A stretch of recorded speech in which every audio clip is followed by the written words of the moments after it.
Hi guys, Agent here with another plasma video. I'm sure everybody's getting tired of the plasma bots I keep posting, but they are fun to play, so here's another one.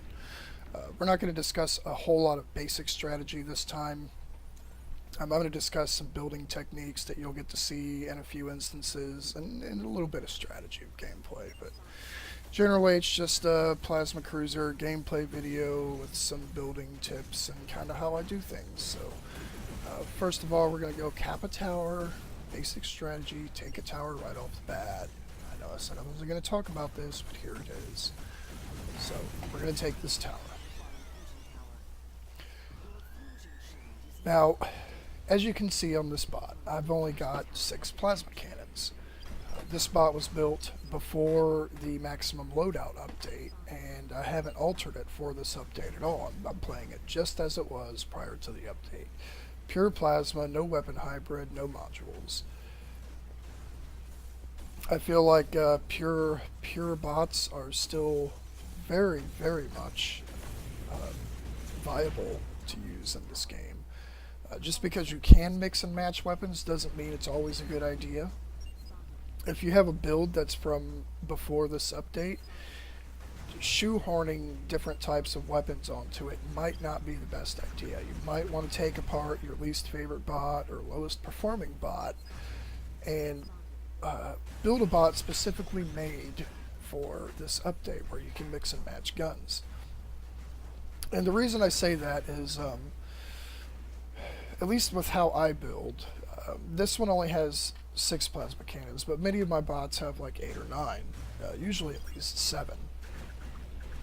And anything over 6 was built in for redundancy, so I didn't need that 7th, 8th, or 9th gun to have clearance, because as long as 6 guns have clearance to shoot and your volleys are on target, you're going to do maximum damage anyway.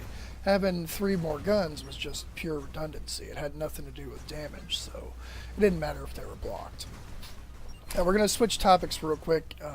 If you look at the back of my bot, you can see how the entire rear is blown off, but I still have my wheels. And there was a bit of yellow in there.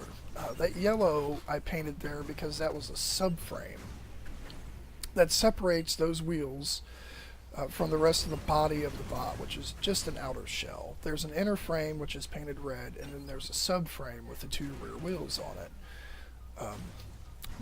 It's not exactly triforced. I call it damage nodes and damage sinks, but there's a ball of blocks there too that will absorb the damage if one of those wheels is shot off, and possibly stop it from getting to the other side. And if it does get to the other side, it doesn't take off 2 wheels on the same side of the bot, nor does it take off any of the other 2 rear wheels, because they're mounted completely separately.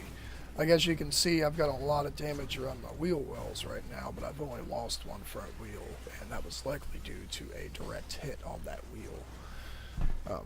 Some of my bots shield the wheels, which is a really good idea, at least with a couple arrow rods to soak up splash damage or SMG hits, but this one I didn't have the CPU for it because it is a very heavily armored bot. It may look like an art bot, but on the inside there's a lot of triforcing and damage control going on. So, strategy-wise, what we're doing here is there's no way in the world I can drive down in there and fight all those guys. And we've only got 1 other teammate you can see there on the other side. So I'm just kind of going back and forth, generally harassing them. I wouldn't even say chipping away at them because they have a medic over there and they're pretty well entrenched. A lot of people thought medics were not going to be very good after this update, but medics are still real game changers. There he is. You normally want to shoot at him, but I already had a target drawn, so I'm going to shoot at the guy that's already damaged, and just hoping to maybe score a critical hit and kill him or completely cripple him. That didn't work, so we're going to fight. We're going to get out of the way of these missiles. Those things still pack a punch. As far as I know, those haven't changed a whole lot, but I've yet to use them in any more than 1 match. I just flew my lock-on copter once in a brief match, so maybe I need some more time with those to evaluate how they work. But So we're going to circle back around, a little bit of strategy here, like I said. We're going to circle back around and keep flanking these guys from different sides, even if it's going back and forth between a couple different sides. And now I notice this other guy here is damaged. And now, especially with this medic here, but now with this update, you don't even need a medic. You can still shoot and heal. I took too long to get back over there to finish him off, and I've run out of energy, so now I'm firing very slowly. Now, if you notice, there's that subframe again. All that damage on that back end, and look how those wheels are still attached. Look at that. I think that's what Triforcing actually is. I've seen it defined many different ways, but if you notice, I lost the whole back of my bot, and I still had every single wheel attached to it. To me, that's a good building technique, and I've had people try to attack my building techniques and say, well, you just don't know how to build a bot, and that's why you're losing the matches to these bots. Well, I think this shows a little bit differently. People see this outer shell. I made a somewhat cool looking bot, and they think, oh, he's got a whole bunch of full cubes, he's got an art bot, there's nothing special going on in there. Well, that's not correct. There is a lot of thought that goes into these bots when I build them. And what's on the outside is just a shell. Again, look at that damage. Look at all that damage I took. I did lose a front wheel. I've still got the other front wheel. So, I mean, that's an amazing amount of damage to take and still retain a wheel sticking out on the front of your bot. I don't only use Triforcing, I only use it in specific areas, and I call those personally damage nodes, because I make like a ball of blocks in a small area that soaks up damage. So it's a damage sink or a damage node, and it soaks up a lot of damage and stops it from traveling further into your bot. I'm somewhat isolated in this game. I don't really get into the competitive scene. I don't play in platoons a lot. I do participate on the forums, but I kind of do my own thing. I'm a grown man. I don't have time to spend with, late teens, early 20-somethings playing these games. So I sit alone, and sometimes I may have to get up and leave, so I don't want to participate in a platoon and have to get up and leave in the middle of a match, or go AFK, or just generally let somebody down. So I'm just out here doing my own thing. So a lot of these terms like Triforcing, I'm not exactly sure about. I've just developed my own thing, and it works.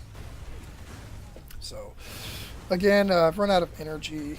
The round robin firing's okay. I really missed that burst damage, that regular interval burst damage with your plasma reload. The new game mechanic lets you do that, but once you run out of energy, you go to a round robin style firing, which is actually what you do when you do a volley as well. But I'm just not a fan of it. The arc on the plasma has also been flattened. I'm still getting used to that. You don't have to aim nearly as high to hit distant targets.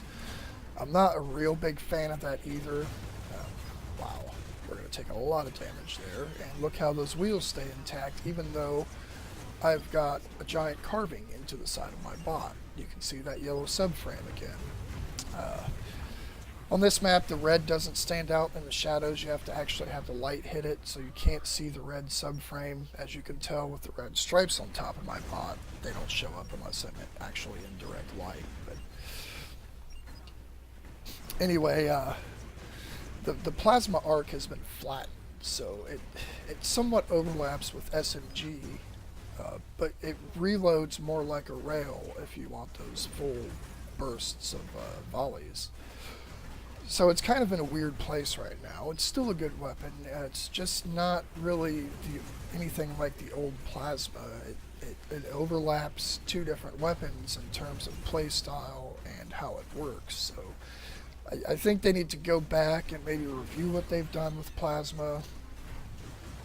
I don't really know what you can do at this point other than reverting it to change it and put it back to where it was. So we just cruised over here to try to get between this guy and the ally he killed, but I wasn't quite fast enough, and he killed him, so he's going to have to respawn. But I do try to help out my allies as well in most matches, which I've also had comments on a recent thread I made, was that I wasn't helping my allies and wasn't doing this and that, and that was an extreme example.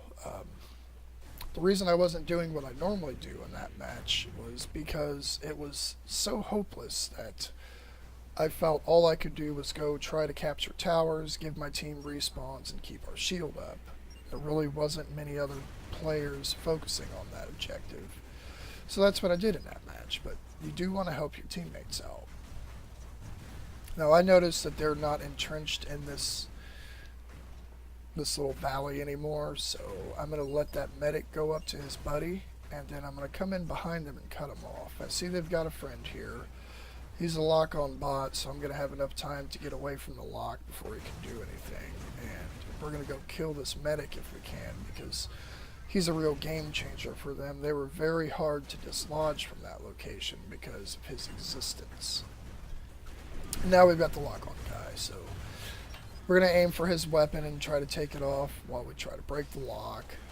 Took a lot of heavy damage, probably some direct hits to those wheels, but as you can see, I've still got all the wheels on the other side because they are not directly connected. They are all separated on different frames. So we're going to move in and finish this tower off, which takes their shield down. Now they've got the pressure on them to come out, to stop camping there, hovering over top of their base, and go get that tower back. There's a little bit of derp for you. I wasn't paying attention to where I'm going, so I flipped my bot. That can be a death sentence, so pay attention to your surroundings. I've also had comments on that. You weren't paying attention to your surroundings, Kevin, and you weren't tracking your position on the terrain. Well, yeah, sometimes that happens in the heat of combat. Happens to everybody. I don't care how good you are at this game. When you get into heated combat, you're going to run into something, you're going to be closer to the ground than you thought, you're going to run into a wall. It happens. It's just nitpicky stuff from people trying to make a point. So we're going to go defend this tower because tower defense is important. What I'm doing is I'm aiming for his high CPU parts, like his electroplates and his guns. Taking those off first, all the movement parts, anything that costs a lot of CPU will kill the bot more because your health is CPU based.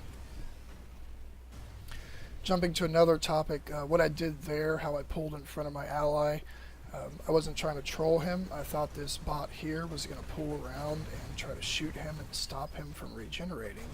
So what I did was I tried to park myself right in front of him to stop that from happening. I'll take the damage so he can heal up.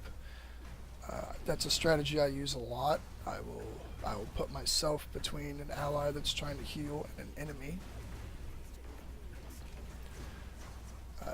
And this right here, what just happened, was why I don't like the new plasma. You don't have burst damage unless you just sit there and wait. It takes about 10 seconds to get your full energy bars back, which is just like the old rail reload. Instead of 5 or 6 seconds like the old plasma took between bursts, now you've got a 10-second reload. And almost doubling that reload time dramatically changes how a plasma bot would be played. It encourages more of a camping play style like the old rails, as opposed to fast hit and run, do damage, strafing, flanking maneuvers kind of play style. So it's really changed how plasma gets played. And there we have it. We've got a victory. Overclock 15 did a good job. Got top score and top damage in this match, even though we're pure plasma and we have no modules. So hope you enjoyed the video.